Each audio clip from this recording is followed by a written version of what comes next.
नमस्कार दोस्तों, तो एक बार पुनः स्वागत है आप लोगों को हमारे YouTube चैनल स्टोरी शिव चर्चा 2.0 आरवी में। तो कथा प्रेमियों, आज की कथा होलिका दहन और होली के त्यौहार की है।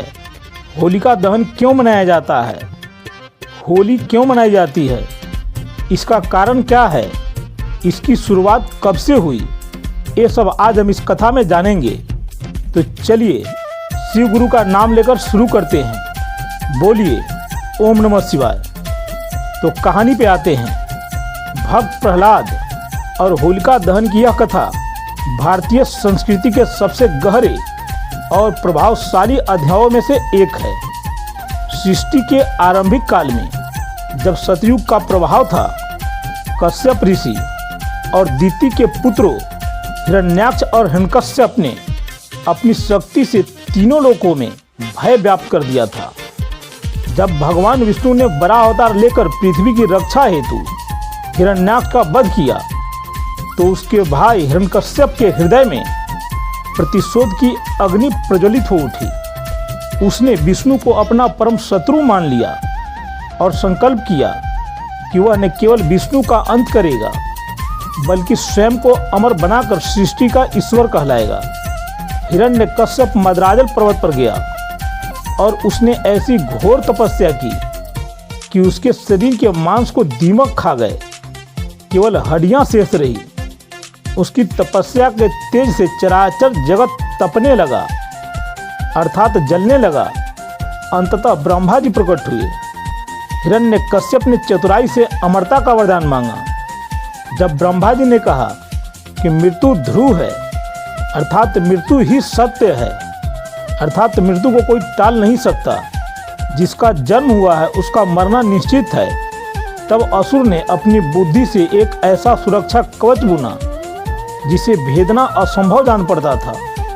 उसने वरदान मांगा, न मैं घर के भीतर मरूं और न बाहर, न मैं दिन में मरूं और न रात में, न अस्त्र से मरूं और न शस्त्र से, न मनुष्य से मरूं, न पशु से, न आकाश में मरूं, न पाताल में, न पृथ्वी पर। ब्रह्मा जी ने तथास्तु कह दिया। अब हिरण्यकश्यप को लगा कि उसने मृत्यु को जीत लिया है। वरदान पाते ही हिरण्यकश्यप ने स्वर्ग पर आक्रमण कर दिया और इंद्र को सिंहासन से उतार दिया, देवताओं को बंदी बना लिया और ऋषियों के यज्ञ बंद करा दिए। उसने घोषणा कर दी, नमो हिरण्यकश्यप, यानी अब विष्णु का नाम लेना अपराध था। हर कोई केवल नमो हिरण्यकश्यप बोलेगा और केवल उसी की पूजा अनिवार्य थी। प्रकृति के नियम उसके इशारों पर चलने लगे। वायु उसके डर से धीरे धीरे चलती थी। अग्नि केवल उसे प्रसन्न करने के लिए जलती थी। जब हिरण्यकश्यप तपस्या में लीन था, तब इंद्र ने उसकी पत्नी कयाधु का अपहरण कर लिया। देवर्षि नारद ने कयाधु को छुड़ाया और अपने आश्रम में आश्रय दिया। कयाधु उस समय गर्भवती थी। नारद जी उसे प्रतिदिन विष्णु भक्ति और धर्म की कथाएं सुनाते थे। गर्भ में पल रहे शिशु ने वह सारा ज्ञान आत्मसात कर लिया। वह शिशु कोई और नहीं अपितु स्वयं प्रहलाद था। असुर कुल में जन्म लेने के बावजूद प्रहलाद के मन में नारायण का नाम अंकित हो चुका था। हिरण्यकश्यप जब विजयी होकर लौटा, तो उसे आभास भी नहीं था कि उसका अपना पुत्र ही उसके विनाश की आधारशिला बनेगा। जब प्रहलाद का जन्म हुआ, वह अन्य दैत्य बालकों से भिन्न था। जहां अन्य बालक खेलकूद और युद्ध कला में रुचि रखते थे, प्रहलाद शांत बैठकर प्रभु का ध्यान करता था। हिरण्यकश्यप को लगा कि उसका पुत्र बड़ा होकर उसके असुर साम्राज्य की विरासत को संभालेगा, लेकिन नियति ने कुछ और ही लिख रखा था। जब प्रहलाद थोड़े बड़े हुए, तो हिरण्यकश्यप ने उन्हें दैत्य गुरु शुक्राचार्य के पुत्रों षंड और अमरक के पास शिक्षा ग्रहण करने के लिए भेजा। राजा का आदेश स्पष्ट था, मेरे पुत्र को राजनीति, कूटनीति, छल बल और युद्ध कला में निपुण बनाओ। उसे सिखाओ कि इस जगत का एकमात्र स्वामी उसका पिता है। गुरुकुल में प्रहलाद को साम दाम दंड और भेद की शिक्षा दी जाने लगी। लेकिन प्रहलाद का मन इन सांसारिक प्रपंचों में नहीं लगता था। जब गुरु उन्हें असुरों के धर्म और विष्णु से शत्रुता का पाठ पढ़ाते तो प्रहलाद मुस्कुराते और मन ही मन नारायण नारायण का जाप करते। उनके लिए सबसे बड़ा ज्ञान केवल एक ही था, ओम नमो भगवते वासुदेवाय, ओम नमो भगवते वासुदेवाय, ओम नमो भगवते वासुदेवाय। कुछ समय बीतने के बाद हिरण्यकश्यप ने अपने पुत्र की प्रगति देखने के लिए उसे दरबार में बुलाया। उसने बड़े प्रेम से प्रहलाद को अपनी गोद में बिठाया और पूछा, पुत्र, तुमने अब तक जो सबसे अच्छी बात सीखी है वही मुझे सुनाओ।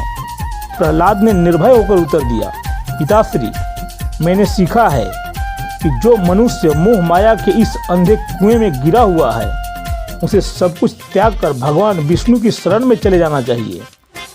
वही संसार के परम सत्य है। यह सुनते ही सभा में सन्नाटा छा गया। हिरण्यकश्यप का चेहरा क्रोध से लाल हो गया। उसने गुरुओं को डांटा कि उनके पुत्र को शत्रु की महिमा क्यों सिखाई। गुरुओं ने हाथ जोड़कर कहा कि उन्होंने ऐसा कुछ नहीं सिखाया, यह बालक स्वयं ही ऐसी बातें करता है।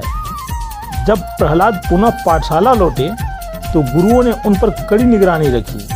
लेकिन जब गुरुजी कहीं बाहर जाते तो प्रहलाद अपने सहपाठियों अर्थात अन्य असुर बालकों को घेर कर बैठ जाते।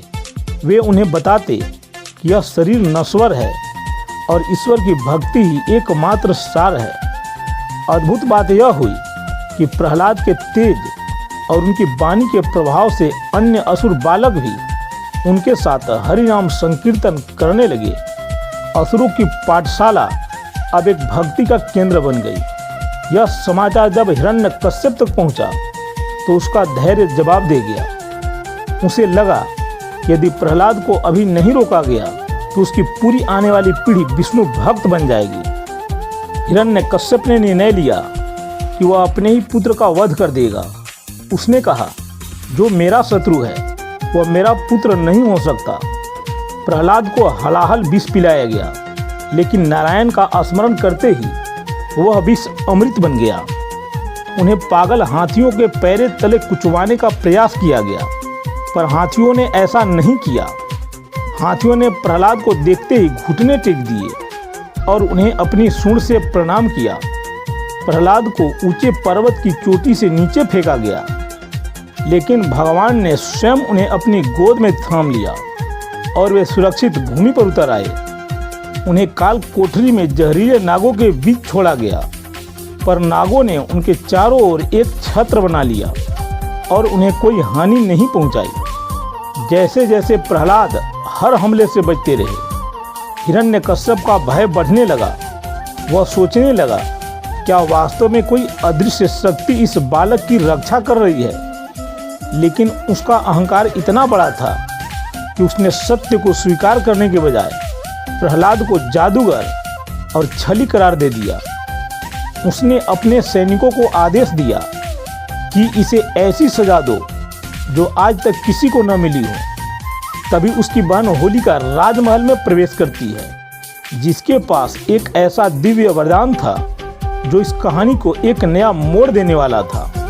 प्रहलाद की अटूट भक्ति और हिरण्यकश्यप के विफल प्रयासों के बाद अब यह कथा उस निर्णायक मोड़ पर पहुंचती है जहां से होलिका दहन का पर्व अस्तित्व में आया।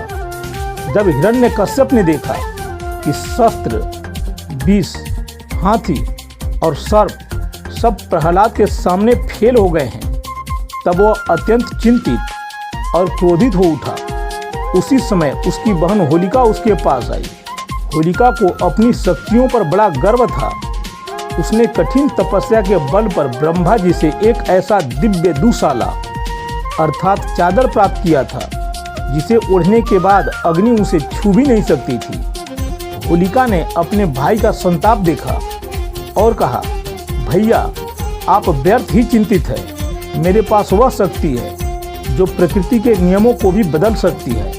मैं प्रहलाद को अपनी गोद में लेकर जलती हुई चिता पर बैठ जाऊंगी। मैं उस ओढ़नी के कारण सुरक्षित रहूंगी और आपका शत्रु अर्थात यह बालक जलकर भस्म हो जाएगा।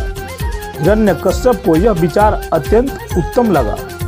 उसने तुरंत नगर के मध्य में एक विशाल चिता तैयार करने का आदेश दिया। लकड़ियों और सूखे उपलों का ढेर लग गया। पूरे राज्य में ढिंढोरा पिटवा दिया गया कि आज एक विद्रोही का अंत होगा। जब नन्हे प्रहलाद को यह सूचना मिली तो उनके चेहरे पर भय की एक लकीर भी नहीं थी। उन्होंने मुस्कुराते हुए कहा, बुआ, यदि भगवान की इच्छा यही है तो मुझे अग्नि से भी प्रेम है।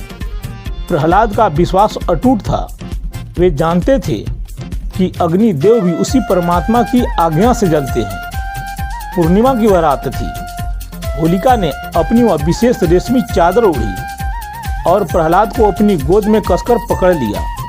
जैसे ही चिता में आग लगाई गई, लपटें आकाश को छूने लगी। लोग दूर खड़े होकर यह दृश्य देख रहे थे। हिरण्यकश्यप हट्टास कर रहा था। उसे लग रहा था कि अब विष्णु का नाम लेने वाला कोई नहीं बचेगा। तभी एक चमत्कार हुआ।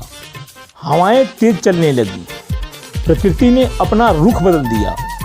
भगवान की माया से वह दिव्य चादर होलिका के शरीर से उड़ गई और जाकर प्रहलाद बालक को चारों ओर से ढक लिया।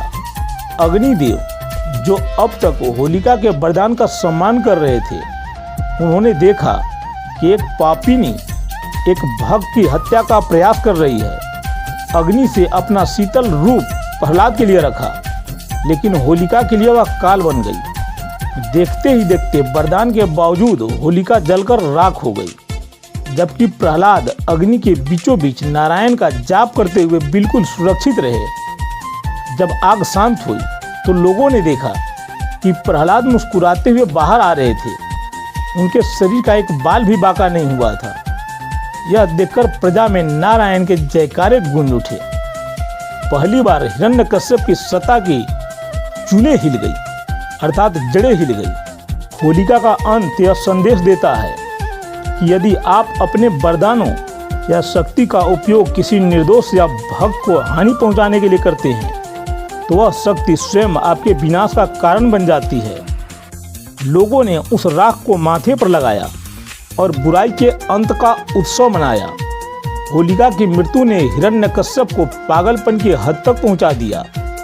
उसका अंतिम सहारा भी छिन गया था। उसने प्रहलाद को घसीटते हुए अपने महल के खंभे के पास खड़ा किया और गरजकर पूछा, कहाँ है तेरा वह रक्षक? क्या वह इस पत्थर या निर्जीव खंभे में भी है? यहीं से उस महासंग्राम की नींव पड़ी, जिसका अंत स्वयं भगवान को एक विचित्र रूप धरकर करना पड़ा। होलिका की राख और प्रहलाद की विजय ने असुर साम्राज्य की नींव हिला दी। अब यह महागाथा अपने सबसे भयानक और अलौकिक चरण में प्रवेश करती है। होलिका के भस्म होने के बाद हिरण्यकश्यप का विवेक पूरी तरह से नष्ट हो चुका था। वह पागल की भांति व्यवहार कर रहा था। उसे अपनी आंखों पर विश्वास नहीं हो रहा था कि उसकी बहन, जिसे अग्नि छू तक नहीं सकती थी, वह राख की ढेर बन गई और यह अबोध बालक अग्नि की लपटों के बीच से ऐसे निकला जैसे शीतल जल से स्नान करके आया हो। उसने प्रहलाद को घसीटते हुए अपने भव्य राज दरबार के स्वर्ण स्तंभ अर्थात खंभा के पास खड़ा किया। उसकी सांसें तेज चल रही थी और आंखें अंगारे की तरह लाल थी। उसने गरजते हुए कहा, अरे कुलकलंक, तू बार बार बच जाता है और कहता है कि तेरा हरि तुझे बचाने आता है। बता मुझे, कहाँ है तेरा यह मायावी विष्णु? क्या वह इस सभा में है? क्या वह मेरे इन सैनिकों में है? क्या वह इस निर्जीव खंभे के भीतर भी छिपा है? नन्हे प्रहलाद ने शांत भाव से खंभे की ओर देखा। उनकी दृष्टि में कोई भय नहीं था, बल्कि एक अपार भक्ति थी। उन्होंने हाथ जोड़कर अत्यंत कोमलता से उत्तर दिया, पिताश्री, वह परमात्मा सर्वव्यापी है। वह मुझ में है, आप में है, आपकी तलवार में है और हाँ, वह इस खंभे में भी व्याप्त है। इसके बिना तो इस सृष्टि का एक तिनका भी नहीं हिल सकता।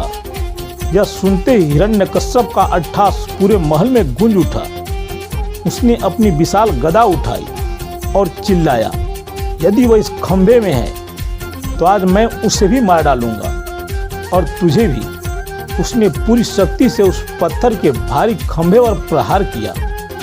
जैसे ही हिरण्यकश्यप की गदा खंभे से टकराई, एक ऐसा भयानक शब्द हुआ मानो ब्रह्मांड फट गया हो। दिशाएं कांपने लगी, समुद्र में ज्वार आ गया और आकाश में देवता भी भयभीत हो गए। वह खंभा बीच से फट गया और उसमें से एक ऐसी आकृति प्रकट हुई जिसे देख स्वयं काल भी थर्रा उठा।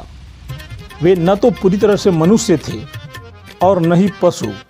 उनका धड़ मनुष्य का था, लेकिन मुख एक विकराल सिंह अर्थात शेर का था। उनकी गर्दन के लंबे बाल सूर्य की किरणों की तरह चमक रहे थे। उनकी आंखें दहकते हुए कुंडों के समान थी और उनके लंबे नाखून वज्र से भी अधिक कठोर थे। भगवान विष्णु ने नरसिंह का अवतार लिया था। हिरण्यकश्यप ने अपनी तलवार उठाई, लेकिन नरसिंह देव की शक्ति के आगे वह तिनके के समान था। भगवान ने उसे खिलौने की तरह उठा लिया। असुर सम्राट को याद आया ब्रह्मा जी का वह वरदान जिसे वह अपनी अमरता का कवच समझता था, लेकिन परमात्मा की लीला अपरंपार है। भगवान नरसिंह ने वरदान की हर शर्त का सम्मान करते हुए उसका अंत सुनिश्चित किया। उन्होंने कहा, तुम न भीतर हो न बाहर। भगवान उसे घसीटते हुए महल की देहरी अर्थात चौखट पर ले आए थे, जो न घर के अंदर थी और न बाहर, न दिन न रात अर्थात उस समय सूर्य अस्त हो रहा था, यानी वह संध्या गोधूली वेला का था अर्थात संध्या का समय था, जो न दिन था और न रात, न अस्त्र न शस्त्र अर्थात भगवान ने कोई तलवार या गदा नहीं उठाई, बल्कि अपने तीक्ष्ण नाखूनों का प्रयोग किया। न मनुष्य और न पशु, यानी भगवान स्वयं नरसिंह थे, आधा नर और आधा सिंह। न आकाश में न पाताल में न पृथ्वी पर। भगवान ने उसे अपनी जांघों पर लिटाया, जो न जमीन थी और न आसमान। अपनी जांघों पर लेटे हुए उस अहंकार के पुतले को देखते हुए भगवान नरसिंह ने दहाड़ कर कहा, देख रे मूर्ख, बता अब तेरी मृत्यु कहाँ है। और इसके साथ ही भगवान ने अपने नाखूनों से हिरण्यकश्यप का वक्षस्थल चीर दिया। सदियों से त्रिलोक को त्रस्त करने वाले उस महापापी का अंत हो गया। देवताओं ने पुष्प वर्षा की, लेकिन भगवान का क्रोध अभी भी शांत नहीं हुआ था। हिरण्यकश्यप के वध के साथ ही एक अत्याचारी युग का अंत हो गया। उनकी दहाड़ से 10 दिशाएं कांप रही थी और देवता भी उनके समीप जाने का साहस नहीं जुटा पा रहे थे। हिरण्यकश्यप के रक्त से सने हुए भगवान नरसिंह सिंहासन पर विराजमान थे। उनका क्रोध इतना तीव्र था कि प्रलय की स्थिति उत्पन्न हो गई थी। इंद्र, वरुण और यहाँ तक कि ब्रह्मा जी भी दूर खड़े होकर स्तुति कर रहे थे, लेकिन भगवान की लाल आंखें शांत नहीं हो रही थी।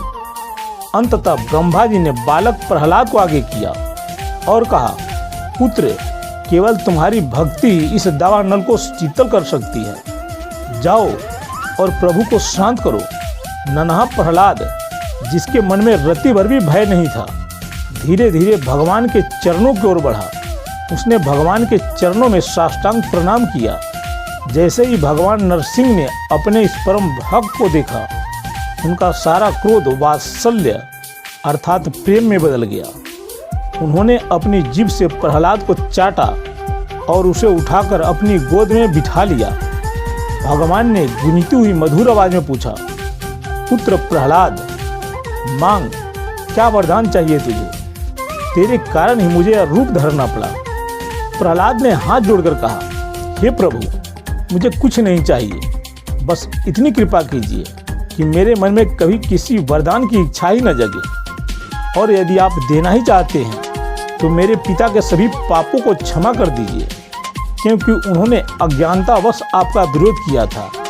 भगवान ने मुस्कुराकर कहा, पुत्र, जिस कुल में तेरे जैसा भक्त जन्म लेता है उसकी 21 पीढ़ियां तर जाती है। भगवान नरसिंह की आज्ञा से शुक्राचार्य और अन्य ऋषियों ने प्रहलाद का राज्याभिषेक किया।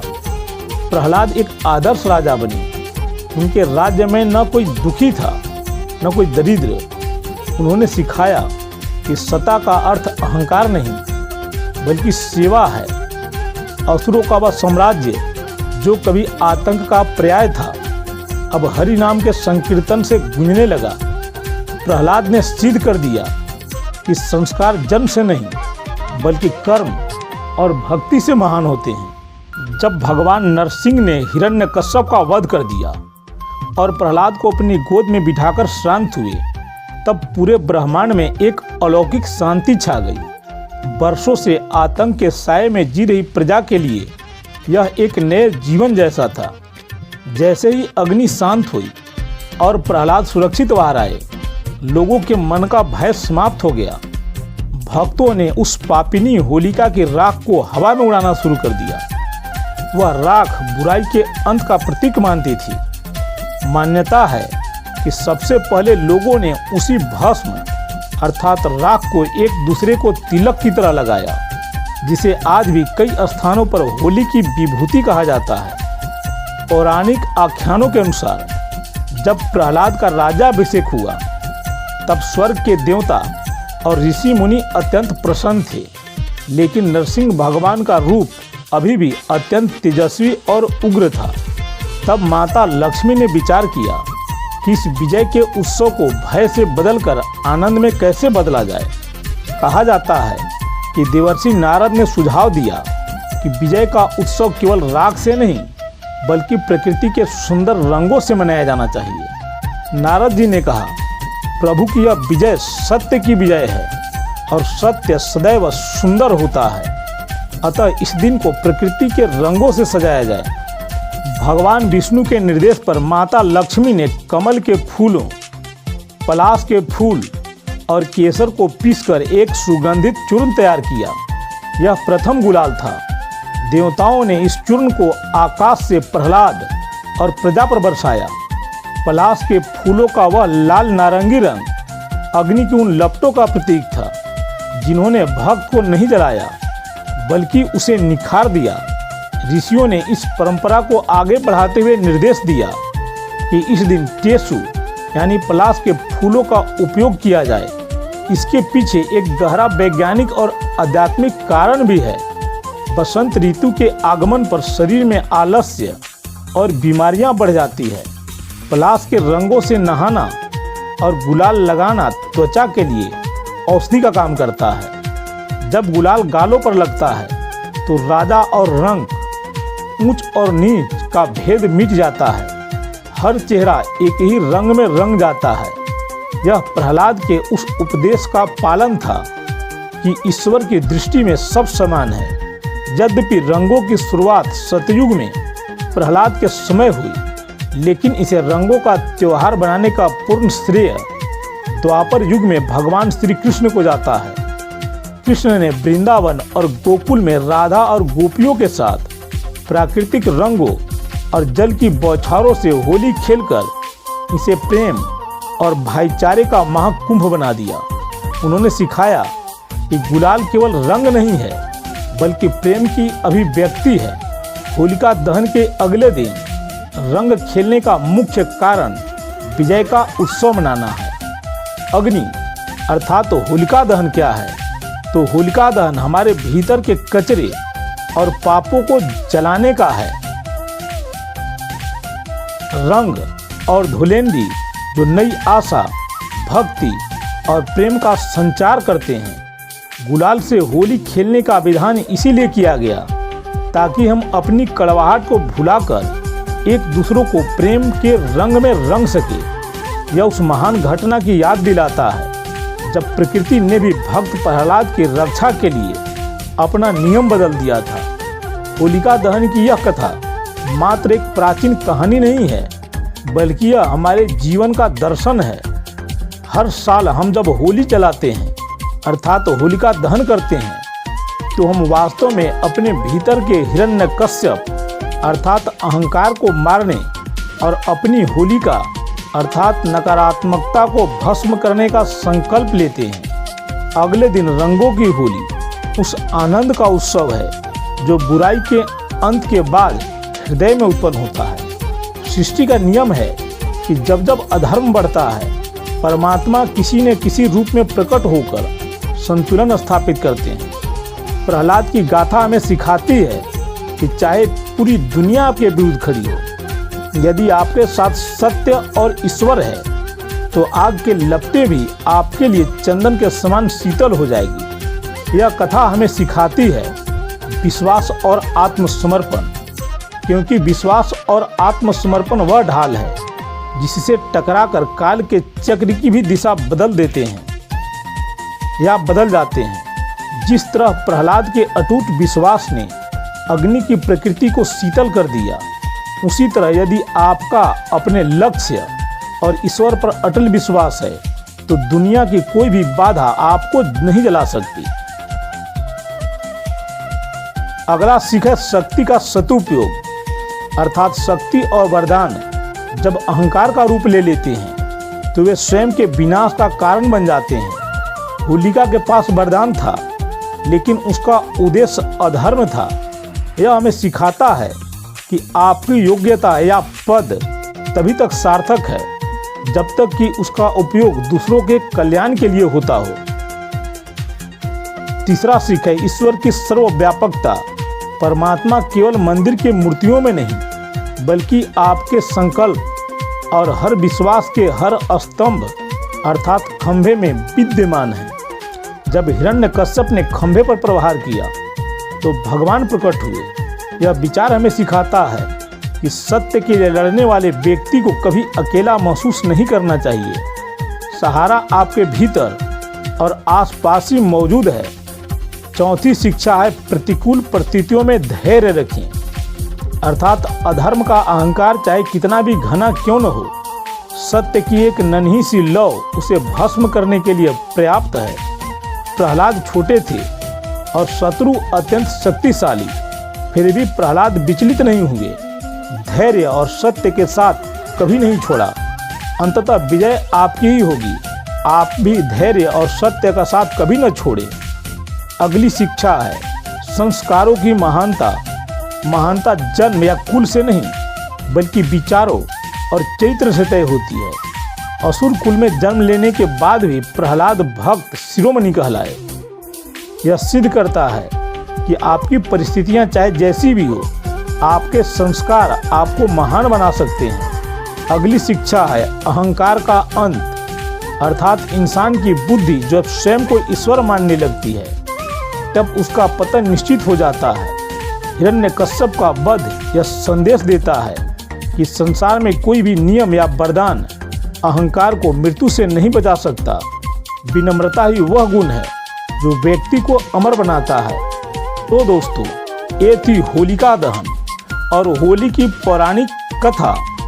आप सभी को स्टोरी शिव चर्चा 2.0 आरबी की तरफ से इस होली के पावन अवसर पर आपके रिश्तों में प्यार और जीवन में उमंग भरा रहे।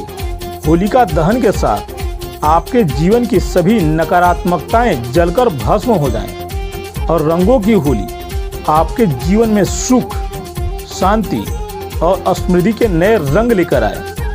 भक्त प्रहलाद की तरह आपका विश्वास भी अटल रहे। तो दोस्तों, यदि आपको यह कथा पसंद आई हो तो वीडियो को लाइक और चैनल को सब्सक्राइब करें। मित्रों, आप सभी को होली की बहुत बहुत शुभकामनाएं। मिलते हैं अगले वीडियो में, तब तक के लिए ओम नमः शिवाय।